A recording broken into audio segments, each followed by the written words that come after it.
Interface Video, in cooperation with Fairfield Federal, presents Fairfield Today. Brought to you by Fairfield Federal Savings and Loan, Fairfield Medical Center, Fair Hope Hospice and Palliative Care, the Frankie Smith Funeral Home, Fairfield County Adam H., Dagger Law, and the Fairfield County Board of Developmental Disabilities. Hello friends, and welcome to Fairfield Today. I'm Paul Jasson, your host. Thank you for joining us. Pleasure to be with you. Second half of the show today, we'll bring in Jim Marcinko, Nancy Meyers, and we'll talk about the Fairfield County Fair as it kind of gets geared up. We know we're a ways away yet, but we thought it'd be a good time to get an update. That'll be in the second half of the show. Right now, a subject that I don't think we've had anybody on from Habitat for Humanity for several years, and we'll find out there's a reason for that, because now they just have kind of reassessed their involvement here in Lancaster and Fairfield County, and they're kind of ginning that up and getting involved again.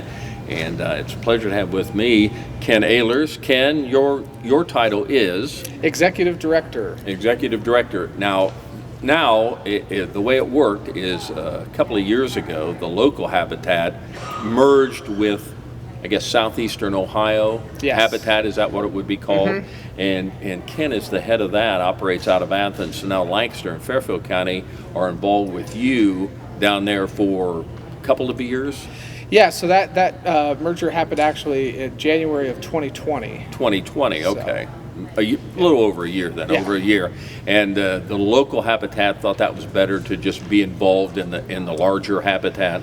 Yeah, you know, housing costs are getting expensive, and Habitat's like a duck on the pond. So on the surface, you see the house builds happening and the projects happening, but underneath, the legs are kicking a mile a minute. And, sure. And the reason is because Habitat is more than just building houses. We're a real estate developer. We're a construction company because we build our own houses. We run a retail store. We're a social service agency because we're working with low-income families and families who need affordable housing. And then on top of all that, we're a bank as well, because Habitat families pay a zero-interest mortgage back right. to Habitat, and right. we actually service all those mortgages in-house. And so we have to be trained like bankers. We're regulated like a bank as it relates to that mortgage servicing and origination and things like that. So we see the houses being built, and many right. of us think, well, that's it, but there's a lot going on behind the scenes. Right, yeah, and the Fairfield County affiliate, when they were by themselves, were doing a bulk of that with volunteers, and they realized that it would just be better to work together and have a full complement of staff to be able to serve families more efficiently in Fairfield County. So the Fairfield County one is now involved in your group, which is Southeastern Ohio, and as I understand it, you have a pretty large windshield time area that you drive around. Yeah, so we serve an 8-county region. It's Athens, Hocking, Perry, Meigs, Morgan, Noble, Muskingum, and now Fairfield. Really Southeastern Ohio. Yes. That truly is Southeastern yes. Ohio. From, I guess from here over to like Zanesville and then all the way to the river. Mm-hmm. Wow. Absolutely. So we appreciate your taking a break here and taking a little blow to be with us today. Your background is you're actually a local boy. Mm-hmm. Yeah, so I graduated from Fairfield Union in 2002. I went to Ohio University to march in the 110, the marching band down there. Oh, big time. Why I did that, and stayed in Athens after my time at Ohio University, and came to Habitat in 2011, and have been there ever since as executive director. And one of the reasons why I got involved in Habitat was because when I was in college, I used to do a lot of music, volunteering in the music world, and I helped some kids with vocal music and to learn how to sing, and took one of those kids home and saw the housing conditions that they were living in. Yeah. And at that point I knew that I wanted to do something in the social service sector with my life rather than education, which is what I had originally gone Sure. to school for. So I kind of switched things at that point. You never know. Things have a way of working themselves out. That's right, yes. Yeah, so who would have ever thought that? So tell us about the local group here now. Is there still a board, still a component here that works locally? That's a great question. The pandemic has kind of slowed our work down considerably in Fairfield County, but we are in the process of creating an advisory group in Fairfield County. We have some board representation from Fairfield County on the large board for the organization, but we want to get people re-engaged in the mission. There's a lot of housing issues in Fairfield County, not just for low-income families, but for people who already own their homes. It's becoming more and more difficult to be able to make repairs and be able to do all sorts of things like that and improve neighborhoods. And so it takes a community to build a community, is what we often talk about. And that's what we want to do. We want to get people involved and engaged back into the Habitat mission. Doesn't matter what experience you have. You could have no experience, but we'll find a place for you at Habitat to get involved. How has it been with Habitat, especially with your section of it, in this last 12, 15 months with the pandemic? I'm sure that's had an impact. Yeah, so we were unfortunately had to kind of pretty much redo everything that existed in our organization, and we went down to minimal volunteers on our build sites. We usually build 5 to 6 houses per year in our service area. We were able to do that last year, and this year we're going to build 4 to 5 in our service area, and we're getting back to the way we were doing things pre-pandemic.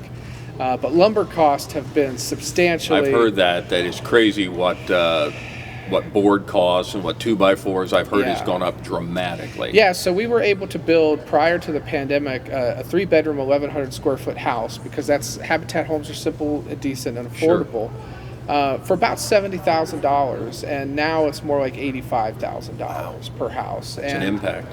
Yeah, when pre-pandemic 2x4s were $3.98, and now they're $8. And so we're really looking forward to a time when the lumber prices start to go down, though we know that probably won't happen until November or December of this year. But that's not going to stop us from helping families, because the housing crisis didn't end when the pandemic started. If this magically went away now and you were back to normal, if you could wave a wand, you were the king of Habitat here in Fairfield County, how many homes would we need to get caught up? Oh, there's a substantial need in Fairfield County, and it's not just about low-income housing or low to moderate income housing. It's housing in all categories. It's owner-occupied, low, medium, high-income housing, and rentals. Several thousand units need to be built in Fairfield County in order to meet the need that's also ever growing, because Fairfield County is growing. And it's a challenge because you have a serious deficit in the construction labor force right now, and there's just not enough workers. And the workers that are there are great, and they work very hard, but there's just not enough workers in the construction sector to meet the demand too. So there's a lot of issues, but Habitat's focus is taking a positive approach on that and looking at a problem and moving forward to solve it. And that's what our focus is. So Habitat's not just about building homes for low-income families. It's about improving neighborhoods. It's about solving housing issues on a holistic scale. Talking with Ken Oehlers. Ken is the director of Southeastern Ohio Habitat for Humanity. And I can remember, I bet it's been 20 years ago now, they built an area out kind of near me, and I think our church, that's maybe how I was involved in it.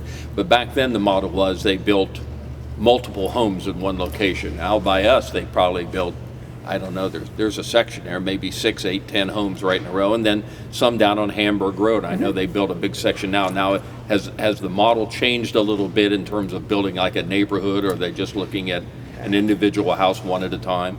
So the way we do things in our affiliate, it is a little different.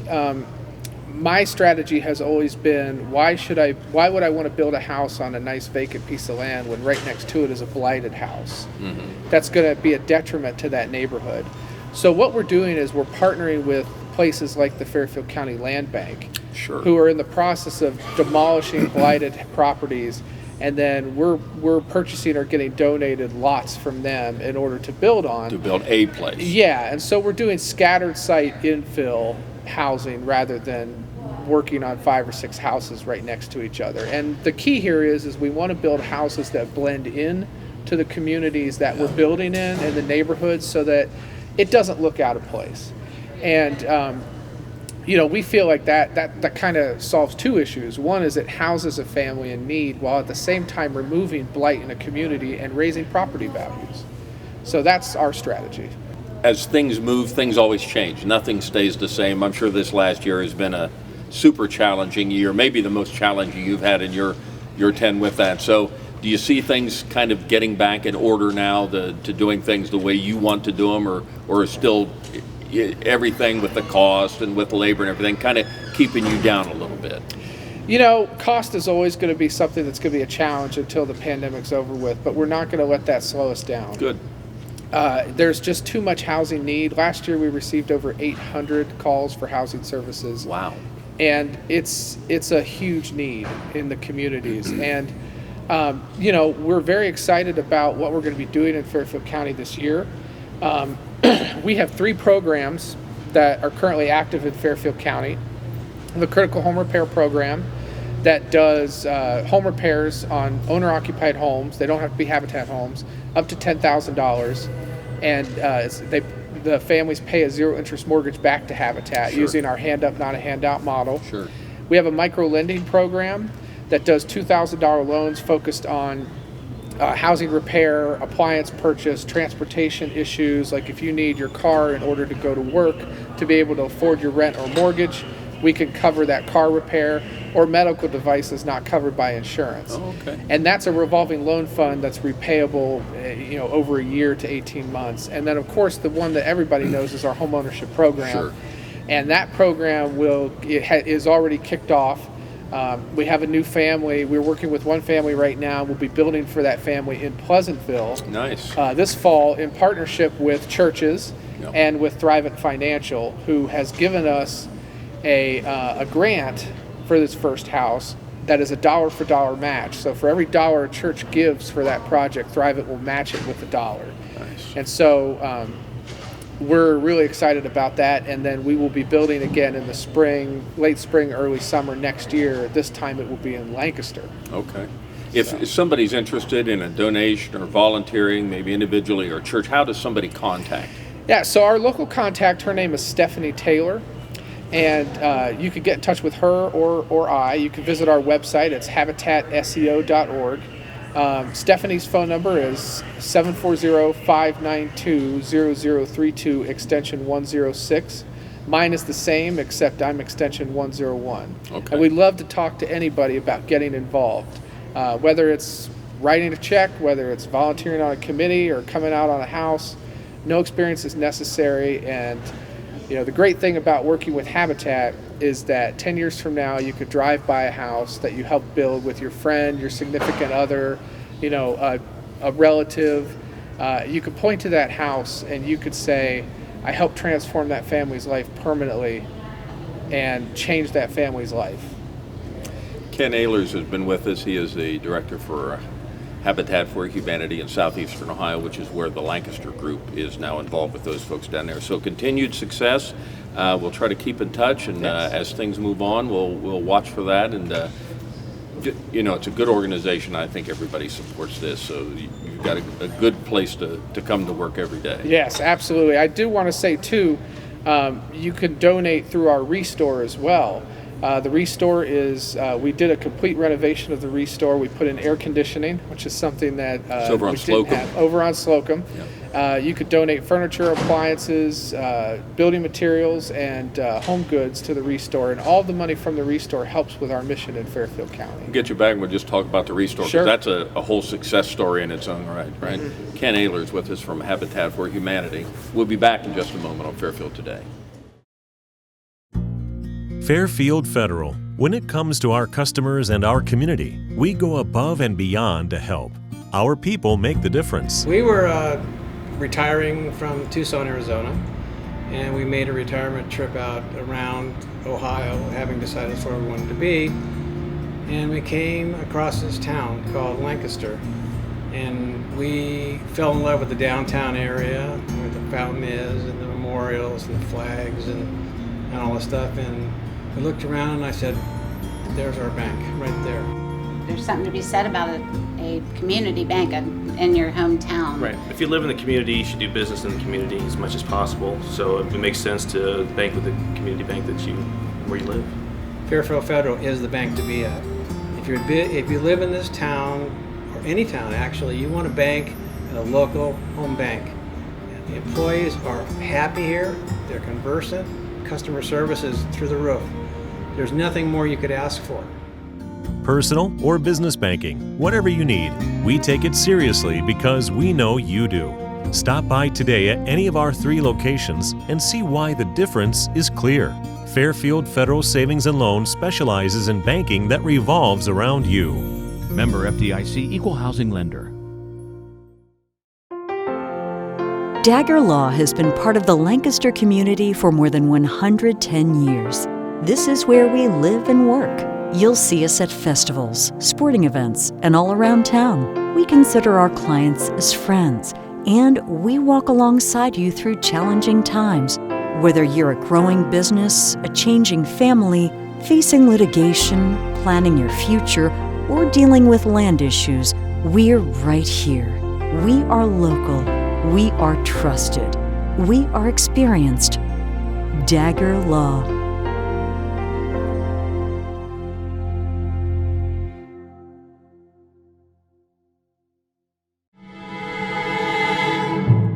Fairfield Medical goes the extra mile to give attention to their patients, to their guests, anybody that comes within those doors. There's no question that the staff there are all personally invested in seeing that I got the best care possible. The staff was so comforting. I felt like she was in the best hands. They basically gave me a second chance at life, and I'm going to make the most of it.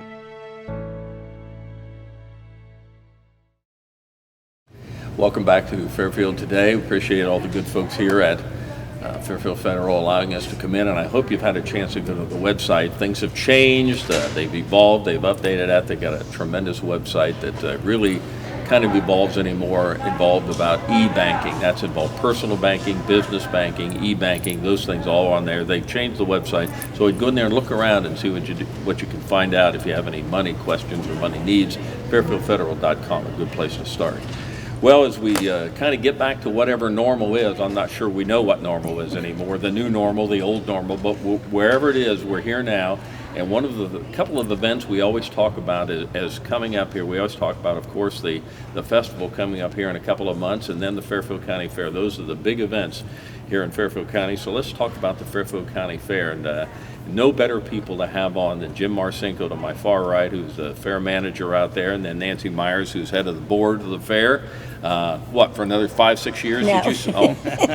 She's on her last year right now, and I'm sure this previous year has been like 5 years in dog years for that. It's been challenging. So Jim, let's just talk a little bit about that. Boy, what a year you guys have just gone through with the fair. I'm sure it's affected you like it.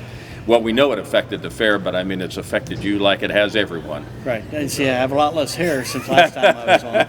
It's more gray and white. I know last year was a strain year. In terms of the state fair, which is canceled, and some of these things are going on, and we had the fair here, but it was just far different. Right. Well, we had a junior fair only fair. Yeah. And we we basically allowed only them to come into the fair last year. So, in an attempt to apply with the COVID vaccine, COVID restrictions, and everything went real well. We had a real nice fair, and everything went good for the junior fair. Kids having their 4-H and FFAers, but and didn't have no complaints about that other than people couldn't come to the fair. Sure. We had to do what we had to do was right.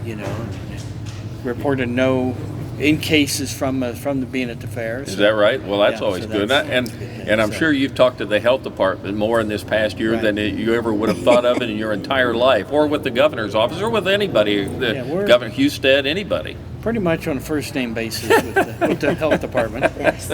Nancy, in terms of being on the board, what a challenging year. It's been, let's just say, exciting. It's been very exciting. Yes. You learn a lot. Sure. Let's just say you learn things a lot. You didn't want to learn Things I didn't necessarily. want to learn. But no, the junior fair was just, it went really, really well. And actually, I think most of the youth that was involved in it actually really liked it because it wasn't crowded. Sure. It was more just for them. Them and the animals. Yeah. And I think they really did like that. Mm-hmm. Now we move into this year, and again things are changing almost on a daily basis. Now the governor has a couple of updates a week, and between now and early October, things could certainly change again. But as of now, Jim, we're looking at full fair. Full fair. That's we may great. have some restrictions on the grandstands as Sure. far as number of people there and stuff But like I guess that. we will know about that as needed. Exactly. As time goes on, Sure. we're hoping those numbers keep going up. Where maybe by that time we can have a full attendance at the Well, does that grandstand. mean horse racing and everything be Right. going on too? Right. Everything Horse back. racing and everything, demolition derbies, and we have a bull riding on Monday night. Then we'll have a concert on Tuesday night, and then we do our normal truck and tractor pull and demolition derby. I mean, combine demolition derbies and then our auto demolition derbies. So also, but yeah, we're planning, hoping to have all the rides and games and food. And we have a normal fair this year, and We're back. yeah, exactly. Last and the best Back. again, huh? Yes. So will it still be the last one? Nothing's Right. changed there. Okay. No, we always say they save the best for last. I would agree with that. We have a phenomenal fair, and I tell people this all the time. I don't know how you could have a nicer fairgrounds than what we've got here with the backdrop of Mount Pleasant. As you look at the fairgrounds, if you're out on Columbus Street and you're looking that way and you see the track, you see the beautiful red and white buildings, and then And the fall Mount colors. Pleasant. Oh, it's just beautiful. fabulous It here. is Just beautiful. so fortunate to have a Right. fairgrounds.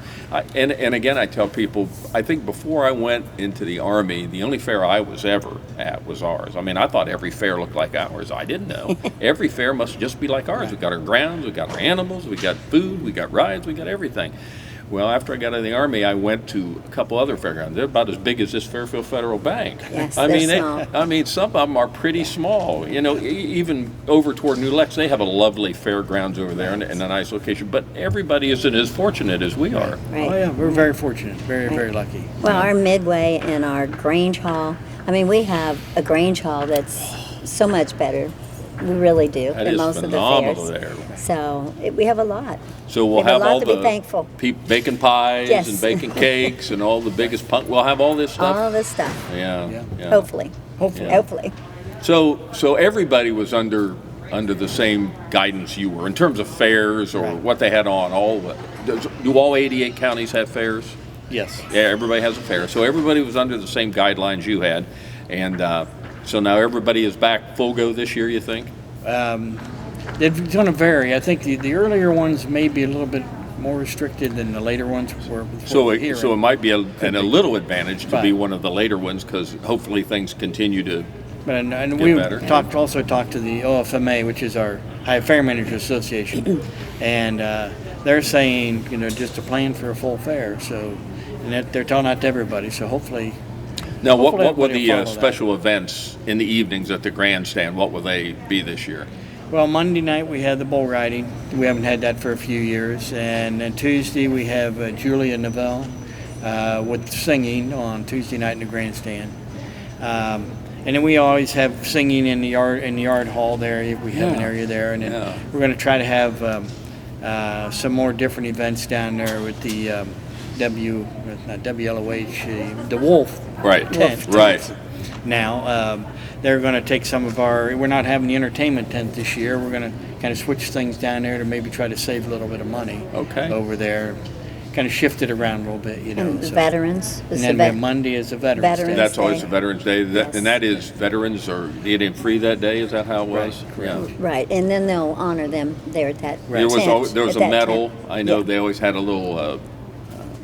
The Veterans Association here, they always had a T-shirt and a medal they handed away in the grandstand. So, Right. and then they had a ceremony out there, Exactly. Yes, they have a and ceremony. that's back on this year. Yes, yeah, we're still going to have that, planning that too. Yeah, So yeah, it's going to be hopefully back as much as normal as we can. yeah. We've had some vendors that have backed out, but we've had more that have wanted to come in. Oh, I so bet. so Yeah. we're hoping to get everything Hoping just for a back good to year. normal. Yeah, we Yes. hope for that. Yeah, we now, need- now, there's always at least the last maybe decade, I'm not sure how long, but you were involved with the festival too. Always had a fair day with the festival. Right. Is that kind of going to go on Yeah, again? that's scheduled for this year in Okay. June there or July. June Yeah. 16, 17? Yeah, right around in there, heading up, Yeah. and that'll still be the fair Yeah, day. they have I know they have a Festival Fair Rising Day. Park Day, they have a fair Festival day Fair that Day, yeah. they're Yeah. involved in. Yeah. Now, you are saying are you having another demolition derby sometime this summer?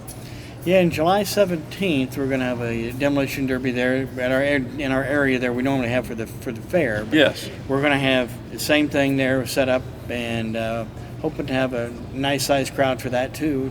Kind of to help raise a little funds since we didn't have full fair last year. Sure. So Now, will the restrictions, as of today, are there restrictions on that, or will it there's be? still restrictions on the grandstand. And Yeah, if you it's- go to the fair as of today, now like we say, we know everything changes on that, but if you go to the fair today, do you have to wear a mask when it starts out? Is that a requirement or recommended? What they say in the recommended, buildings, you're supposed to wear In a the mask. building, but out on the ground, moving around. where you can be 6 feet apart. Sure. You're not supposed to wear a mask. And then in the grandstand, I guess You'd that be would probably be, apart. yeah. Grandstand, you'd be wearing a mask. Yeah. So how the fair board? They probably had an interesting year as you were on the fair board. All the individuals like that. Everybody just Right. it Well, was we a had- new normal. It was a new normal. I mean, all of our senior fair board members, most of the open class and all that, they all helped with the junior fair. And it went really well. I mean, everybody kind of worked together, and I thought it went well. I think sometimes we can get away with what the real, I think, intention, in my mind anyway, of the fair being there was about the junior fair and about the animals. And maybe last year, with all the emphasis on that, maybe that was good. It was good. It was very good, but a challenge, That's right. because we had to change everything. Sure. I mean, everything was different. The livestock couldn't be on there as long. It couldn't be there at the fairgrounds that long. Probably the auctions were different. The way you auction had was to run that. somewhat different, Yeah. but it went really well. I think everybody supported the auction very well, and it just all turned out better than what we actually thought, I think, at the Yeah. very beginning. So. Do you think anything that you had to do, that you were forced into doing last year because everything was by rule, the governor kind of, and the health department ruled everything, we understand that, but do you think there's anything you'll carry over this year? Did you learn anything last year you thought, well, that's really a better way of doing it? Well, there'll be a couple different things, I think, for sure. We're probably going to have animals shown in different buildings than normally we wouldn't have had, so there's more space and area there for them. And some will switch back to where they were, because basically we have to. We spread out the hogs into 2 buildings. Well, the one building is for horses. Yeah. So hopefully the horses will be back here this Back year, in. so then the hogs will go back all into one building. Still have the big draft horses back there in the back? Yeah. Will they be back this year too? Yeah. And we got talking about having the pole there this morning with the guy. Is that right? In charge of that. Yep, he Nice. called. So we're back going to have that. He's up. He's all good to go for it. So I think So- the people that didn't get to do it last year, they're excited Chomping about the bit. It's more than just, another one is here. Right. Now we get to get back to it. Yeah, and a lot of people brought animals in and out the same day last year. Is that right? Where normally we don't do that. Sure. So, there's just a lot of different things that went on. So it's good. It would be nice to be back. I'm sure you guys have done this long enough. You know what a real fair is about. You know how to run a real fair. So this year will be the real fair. Right. Well, we missed the food and the fun and the entertainment, and that's our real fair. So That's do what we need. think that? I know you said some vendors, but do we think pretty much everybody will be back in this year? Pretty much everybody. We've Yeah. just had a few of them. Yeah. Yep. And they're all back on the circuit probably again. Yeah. Most fairs, like you say, at least when they're getting close to yours, will be pretty much full go. Right. Yeah. And it may come back quicker than that. I mean, because it just all depends on the numbers. It's Yeah. a numbers game. You know how that is. Yeah, it's challenging. Yeah. Well, and the vendors, I think it was challenging for them last year. Oh my. So I'm sure that so I wasn't know easy they're for ready them. to get back. Yeah. Right. They'd like to have a Wanna little get money. back. They'd like to make a little bit of money. Yes. Yeah, because a lot of these people, that's their job. That's their Sure. job. Yeah, and that's what They get the a thing to replace the fair to fair, or festival to festival. That's how they make their money. Yeah. Jim Marcinko, who's the fair director, and then Nancy Meyers, who's head of the board. How many more years? No more. We got it. It's an ongoing joke. It's been very challenging to be over a lot of jobs with what's went on. But gosh, thanks for the good job you did last year under trying circumstances. Put on a great fair, even though it was limited, smaller. Well, thanks for getting it we done. appreciate you having us on here too, That's just all to right. kind of get some of the word out. Let it get out. And that we can thank people too for their cooperation last year. That's right. It was a challenge for everyone last They year, worked but together. we're ready for the But real we're fair ready for again the this year. real We're ready fair. for the real one. Yes, What are the we dates are. again? October 10th through the 16th. October 10th through 16th. It's the best and the final fair of the year right here in the Lancaster Fairgrounds. It's going to be full go, and things will change as we move on. We know that, but just keep watching the paper, listen to the radio, and we'll have all that information on there. So Nancy Meyers, Jim Marcinko, thank you for joining us, and we'll get you back here, and we'll talk again before this is going on with even more better news. We hope that'll be. We hope. Thanks very much. Thank you for joining us on Fairfield Today. Interface Video, in cooperation with Fairfield Federal, presents Fairfield Today. Brought to you by Fairfield Federal Savings and Loan, Fairfield Medical Center, Fair Hope Hospice and Palliative Care, the Frankie Smith Funeral Home, Fairfield County Adam H., Dagger Law, and the Fairfield County Board of Developmental Disabilities.